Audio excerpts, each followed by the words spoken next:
So as far as wireless in schools, how is it that wireless has come about in schools? Well, it's money. What happens is the companies that push it, the wireless companies, they said they want to put a tower in your yard. They pay you money. They pay the schools. And then it's a fad. Whole school districts will do it.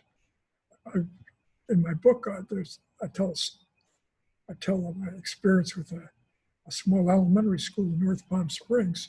They had a cell phone right 50 feet from the school proper, and the kids in the classrooms closest to it had ADHD like mad. And well, once I filtered them out with Dave Stetzer's filters, the kids were well. The teacher couldn't believe how incredibly different the kids were in their behavior. There's another EMF disease. If you got rid of electromagnetic fields, you wouldn't have ADHD. You wouldn't have a lot of other stuff. That's how it goes. But you know, you go into cities. I drive around once in a while. I don't do it anymore because it's depressing. But when I drive to the cities, I used to keep some of my meters in the front seat. And my God, right now, if you're on the freeway, you're getting exposed, especially if you're in the city, getting exposed to wireless stuff from many different sources. And well, you know, that next question. Okay, so the radio wave frequencies from wireless technologies, there's 2G, 3G, and there's countless studies. I mean, some scientists say there are upwards of 30,000 studies, peer-reviewed studies from around the world showing the biological health impacts from heart to central nervous system to diabetes and obesity, all the behavioral, neurological problems, Alzheimer's, dementia, Lou Gehrig's to cancer.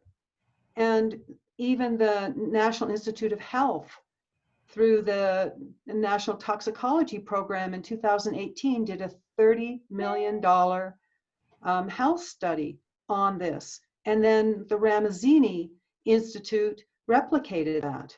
And yet, even with that, the World Health Organization continues to hold their stance of saying that it's a class 2B probable human carcinogen. And yet we have those two studies, all of your work, and countless other doctors and scientists. How do we break this nut? I mean, I don't know. But a couple cases I've recommended a lawsuit, but then a lot of times when they pay off, they make it conditional that you don't publicize the payoff.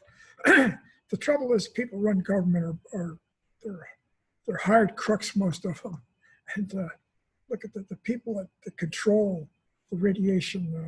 They're all in the pockets of the people who build this stuff. It's just all corruption. Right. Well, if we look at just the Federal Communication Commission, the FCC, Tom Wheeler, who was there for 14 years, spent 10 years prior to that as the head of the Cell Phone Association. So we see that we have the fox guarding the hen house, and that continues. Even the new head of the FCC is associated with the wireless industry. So you were in 1997 awarded the Ramazzini Prize for your pioneering work in describing the occupational cancer risks from electromagnetic fields. And today the Ramazzini Institute is also replicating the NIH's health study. So when we have government and industry aligning, denying clear science, what is our next step in our moving this forward? Because you obviously have spent a lifetime, a career, opening the doors to the electromagnetic and the EMF and the radio frequency impacts to our health. What is your vision? How do you see the next step? I mean, I just don't know. I mean, it gotten so I couldn't get my papers published in good journals. I had to go to a journal published in London. I'm glad I'll be 88 in May. You know, I haven't got that much time on this planet. And I'm kind of glad I'm this old because I don't have to worry about this stuff anymore. Well, that's true. There are a lot of young babies and children that are depending upon all of us here, and I with know. your wealth of knowledge and so you obviously then as a Just 2 days ago, I wrote a letter to the governor. I alerted him to the ground current problem. There's a law that says they can't dump any of that stuff in the ground. They dump 12 volts of it into the ground right in my neighborhood. And it's got to be killing all the bugs and animals that live on the earth. And it gets into our houses. Anything that if you're in a house without like my house is built on, it's got wood posts and it's got a crawl space. But if you're on a slab that's attached to the ground with rebar in it, your slab is hot. All the metal that's in the slab and it comes out of the slab, like to hold your doors. Had a condo in California that was just hotter than a pistol. It was hot on the ground current. And the doors were hot, the floor was hot. My dog got cancer sleeping on the bathroom floor, that kind of business. So unless you look for it carefully, if we could, the stuff only stank if it just would smell bad or something. We could be rid of it, but nobody feels it. Well, some people feel it badly, but they're a small percent. So some people are very electric sensitive, and then I have understood that everyone is impacted. Just because we don't necessarily show the immediate symptomology. What are the symptoms that you have seen from exposure to electromagnetic frequencies and radio wave frequenes? It all depends on the people. The major symptom is it interrupts your sleep. Sleep is, you have to have good sleep. And they put a wireless meter on my house. I couldn't sleep in the bedroom anymore. I'd move my bed. And I finally got them to replace it with something that still transmits, but it's not as bad as the other one. And people get tinnitus, buzzing in the ears. Sleeplessness is a major problem. And cancers happen, and skin cancers. The skin docs in this country are getting rich. Everybody's got skin cancer. That's a big one. And so do you see, is it more the wireless, or is it electricity per se that is related to? It's both. I can't tell you which is worse. They're all bad. And because we've become addicted as a society, actually cultures all around the world, to this wireless technology. Babies, young kids who have grown up with it just in a matter of a few months. I've seen some very serious implications of their addictions happening. So we see the altering of the way our brain, our two lobes relate, and there's less of a use of our right lobe, which is more about emotions and more about the pictorial side, and more of the left side of the brain that is more into compartmentalization and rationalization. Do you see that as an issue with the wireless in your experience? That's out of my field, but people call me and they say, I'm sick. I think it has to do something with how the house is wired up. I gotta go there and I check them out, and usually it's some stupid thing they bought, like decked phones, which is horrible.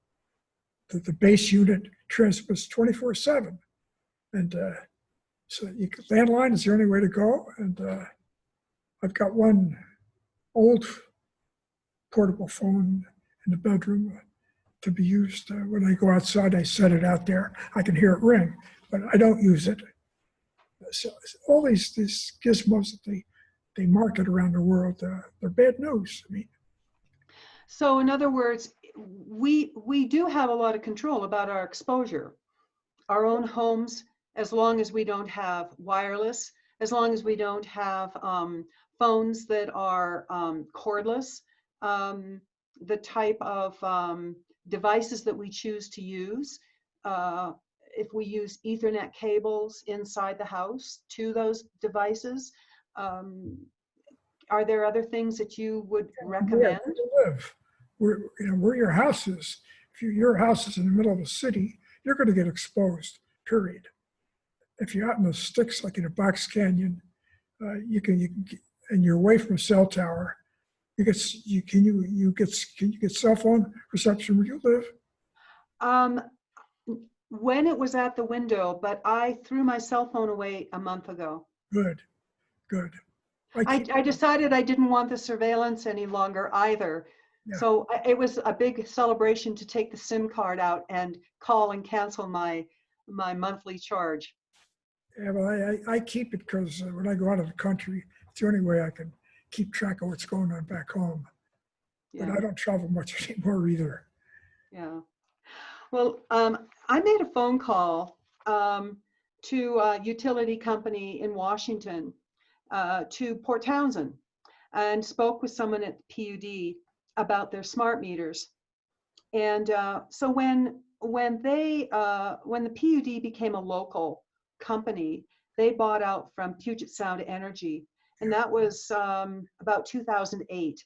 And it was just before then that Puget Sound Energy changed all the smart meters throughout the city from analog to what they call transmitting meters.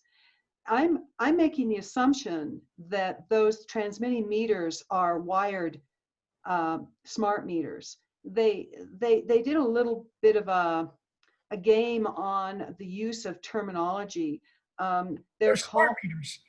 I've done a lot of measurement up there. It's all smart meters. Yes. And it was interesting to find out that there were 40 consumers that opted out recently when they became aware, and they had a public meeting at PUD, and there was a real pushback by people saying we do not want wireless smart meters. So so they have an opt-out program, both with the transmitting meters. Well, with the transmitting meters, they can pay $5 a month to no longer have that. But whether or not they actually got a true analog meter put on their house or not is something that is up to the individual to understand the technology between an electric meter versus an analog meter. You know, I used to tell people that if it had a horizontal rotating disc, it was analog. But the one I got up put on my house has got the disc, and it's got the little indicators for what the disc is reading, but it still transmits. It's transmitting meter. Okay, so you did not get a true analog meter. No, I didn't. Okay, well, I had. What are the health implications that you see with that transmitting meter? Are you? I couldn't sleep. That was the major. And I could measure all sorts of stuff in the bedroom. And in fact, the stuff was so powerful, it came right through shielding material that I put up on the wall. And unfortunately, I suffered with it for about 3 months, and then they got an opt-out. I got Puget Sound Energy here. In fact, I used to consult for them 100 years ago, but Okay. people I consulted with, they're dead.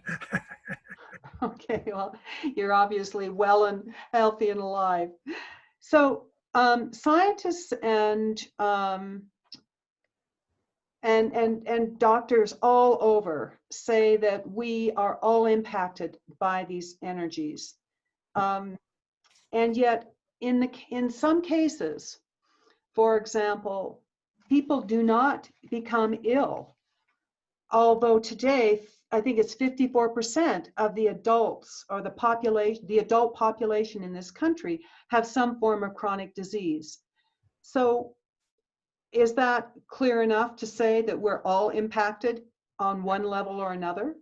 I'm sure we are, but I think everybody who lives within, say, 5 miles of the grid is being impacted by electricity.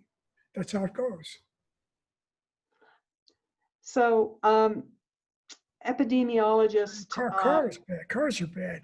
I mean, they got this self-driving cars are bad. They got all the cars that have collision avoidance, except Subaru, which uses an optical system. All the other ones are bad. A guy came into my house a couple of months ago, and he was limping. He's in his 40s, and I said, "What happened?" He said, "Well, I had a stroke." It turned out he had a microwave transmitter in his car right over his head. He's about 6'5". It was about 2 inches from his head as he drove his car. I went out with my meter, and I wouldn't sit there if you paid me. So I just said, "Hey, look, get yourself a different car. You're going to have another stroke." So how do we get a meter like that? And is it within a person's price range to be able to test all of this? I have a meter that's quite ancient that I got. That'll pick it up. That will? Yeah, sure. Okay. I got that for, yes, electromagnetic fields back in the 1990s, before wireless was even an idea in my mind. Well, I've got one of the best tools I've got is a little AMF on the ear. Let me get rid of this. Hold on. Hello.